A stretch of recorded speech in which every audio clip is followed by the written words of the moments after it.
তেরে তেরে নাই দাদা একটা ফোন করবো করুন। তেরে নাই রে না দেয় রে। দাদা একটা জরুরি ফোন আছে, করবো? একটাই লাইন চালু আছে, অপেক্ষা করুন, ফোন করছি। ঠিক আছে। হ্যালো, আমি সঙ্গীত গুরু নবীন কুমার বলছি সিঙ্গাপুর থেকে। আপনি যে প্রোগ্রামের কথা বলেছিলেন তাড়াতাড়ি তার ডেটটা বলুন, তা না হলে আমি ব্যস্ত হয়ে পড়ব। আমি আমার লোকেদের জিজ্ঞেস করে বলবো। আজ আমি আবার সিঙ্গাপুর থেকে মালয়েশিয়া যাব প্লেনে, ওখানে 1 সপ্তাহ থাকবো, প্রোগ্রাম আছে। মালয়েশিয়া থেকে আবার লন্ডনে যাব, লন্ডন থেকে প্যারিসে, প্যারিস থেকে আবার ভেনিসে।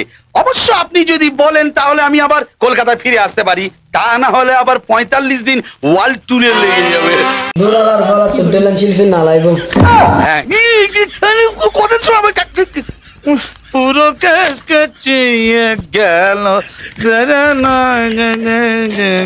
কত হলো দাদা? হ্যাঁ 6 টাকা। ছি ছি ছি ছি ছি ছয়। হ্যালো, আমি বিশ্বনাথ বলছি আমেরিকা থেকে। ইয়েস ইয়েস, যখন বম ফেটেছিল তখন আমি আমেরিকায় ছিলাম। জর্জ বুশকে আমি ফোনে প্রথমে জানিয়েছিলাম। ওরে বাবা, কেউ আমেরিকা বলছে, কেউ লন্ডন বলছে। দাদা হ্যাঁ, এই সব ঢপের কথা শুনে আপনি কিছু মনে করছেন না তো?